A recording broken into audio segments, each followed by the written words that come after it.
My top tips that I've learned, my top tips for new drivers who want to, my top tips for anyone who wants to be a delivery driver.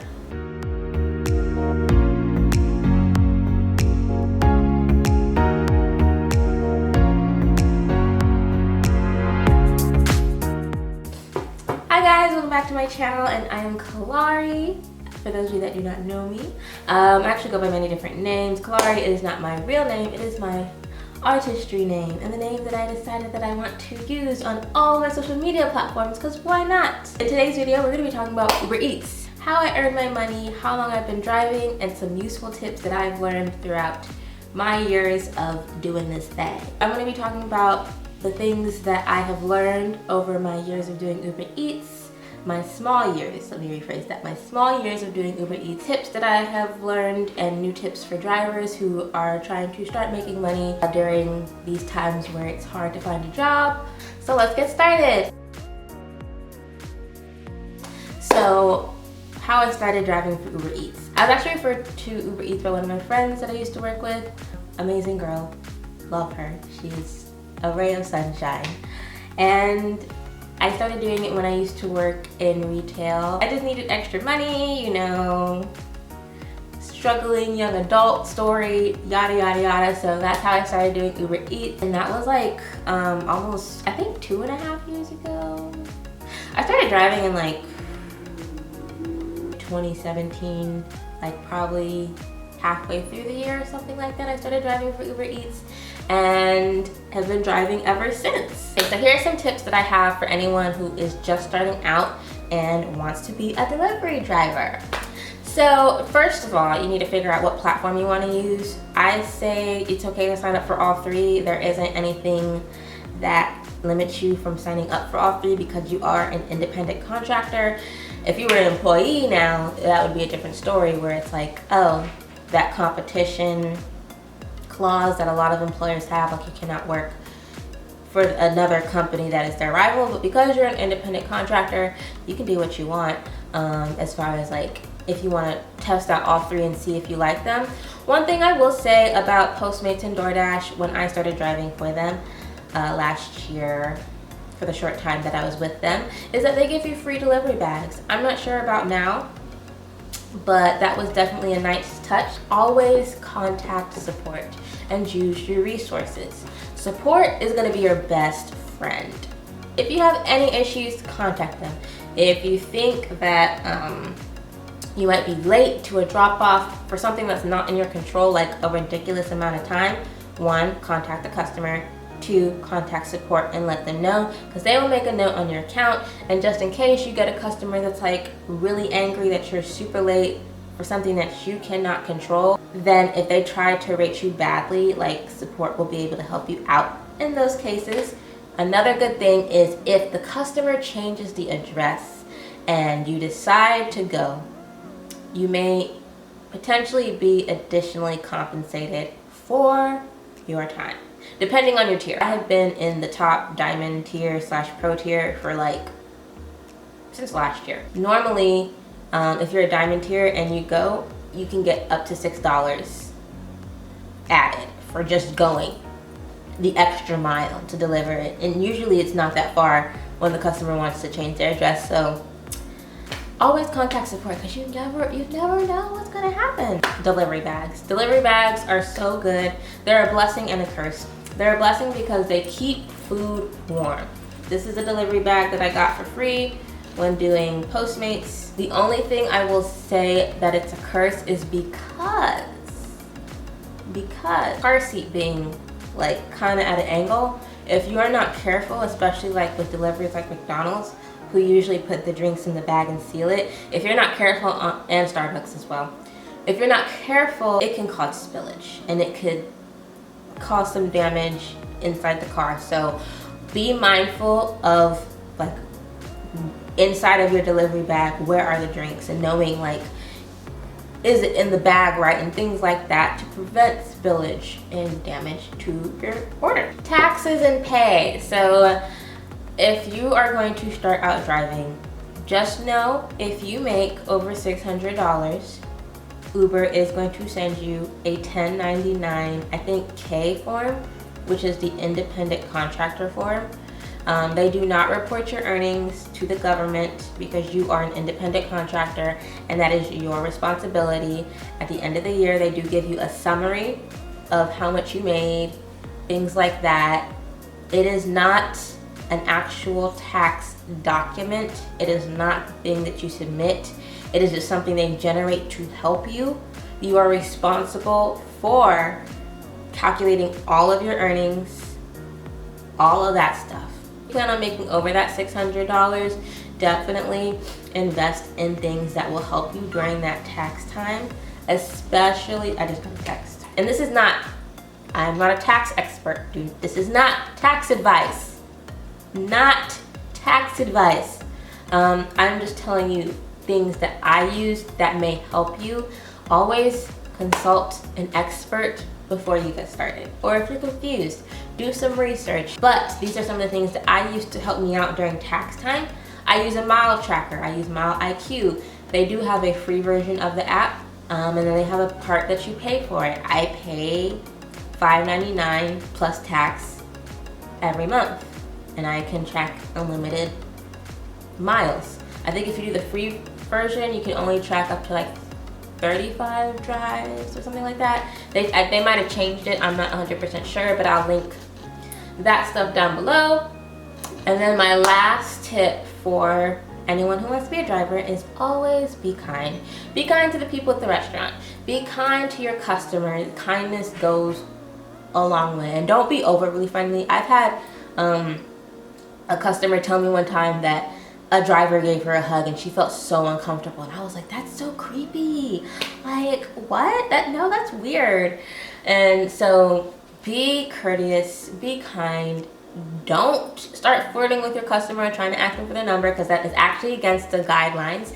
And if a customer tries to get you to call them on their personal phone, or you try to call them on their personal phone, that is actually against the community guidelines. So yeah, always want to be appreciative for every chance and opportunity that you have. So always be kind. Practice kindness. A simple thank you. Have a great day. Hey guys, so now we're gonna take a look at how to make that money, okay? So the first thing you're gonna wanna do if you're a new driver is, of course, sign up. When you sign up, you need to make sure that you have your driver's license, your insurance, and your vehicle registration. Next, you're gonna wanna test drive. Test driving is very important because it's gonna help you figure out how much money you can possibly make in a day and on certain days and how busy it gets. It kind of gives you an idea of how to build your schedule. So next, you need to figure out what your goal is. Select an amount, figure out how much you wanna make net take home, and that will be your base for the calculations that we're gonna do later on. Next, you want to build your schedule based on that test drive. Figure out how long you're willing to drive. Are you going to drive 7 days a week? Are you going to drive 5 days a week? Or are you going to drive 3 days a week? Okay guys, so now we're going to take that goal amount and figure out how much we need to make for the gross income. The reason why you don't want to take that goal that you set and make that your gross is because after you take away taxes and gas expense or any other expense, you're gonna end up with less. So first, before we do this calculation, as you can see from this phone, I made $415 in 1 week. So it is definitely possible to make money. And I'll show you later on how deliveries look in terms of how much money you see you're getting per delivery. So first thing we wanna do when calculating our gross income is take that goal we set. Again, this is the net take home you wanna make.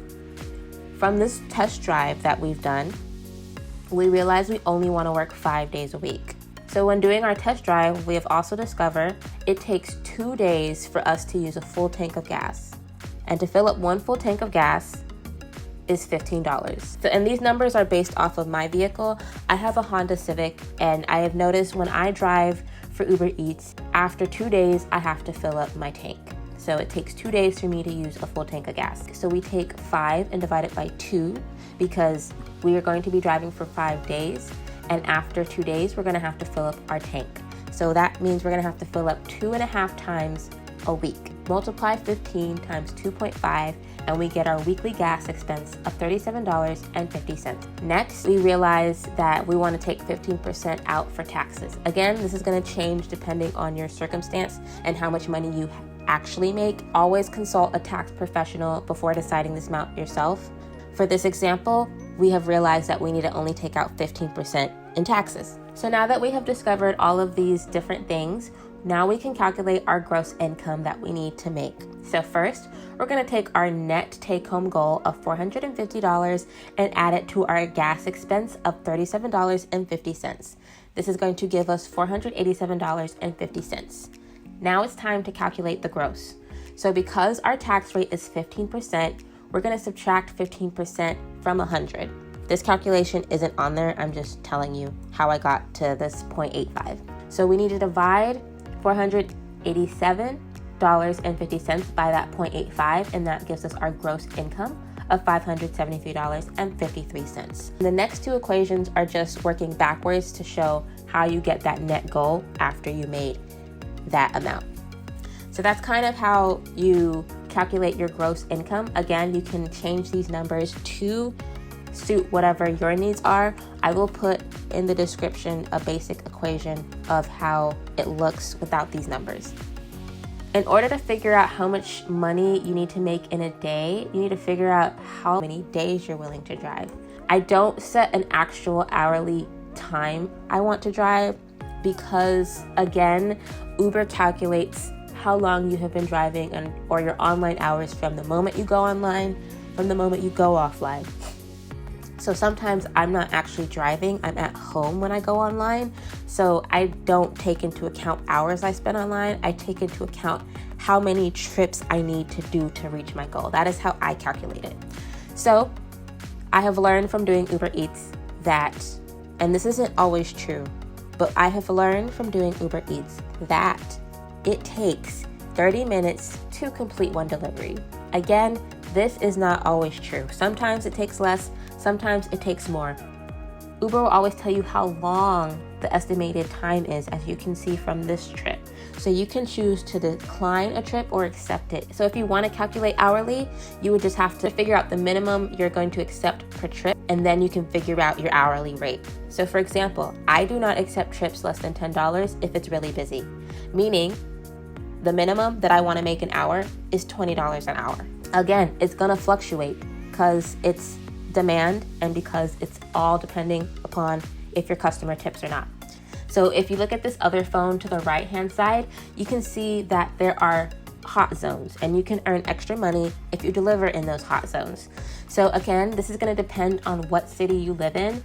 I live in Houston, Texas, so this is just an example of what it looked like. So this light bluish gray area just means that it's busy. You're not getting an actual dollar added to your delivery or any sort of dollar amount added to your delivery. Once it turns like an orangish yellow into a dark red color, it's going to be like a color gradient. That's when you can potentially start earning extra dollars per delivery. And each color is a different dollar amount. So it can range from $1 all the way to $6. $6 and $5, I'm gonna tell you right now, is very rare. It usually only happens when something catastrophic has happened in the city. Like for example, when the pandemic first hit, the demand was so high, or when it rains really badly. That's the only time I've ever seen it so high. So yeah, that is how I calculate how much money I need to make. Again, I do it by delivery. I don't do it by hour, but you can definitely convert this into hour. If you guys have any questions, please leave a comment down below. I will gladly answer any questions. If certain things didn't make sense, because sometimes I know I can ramble.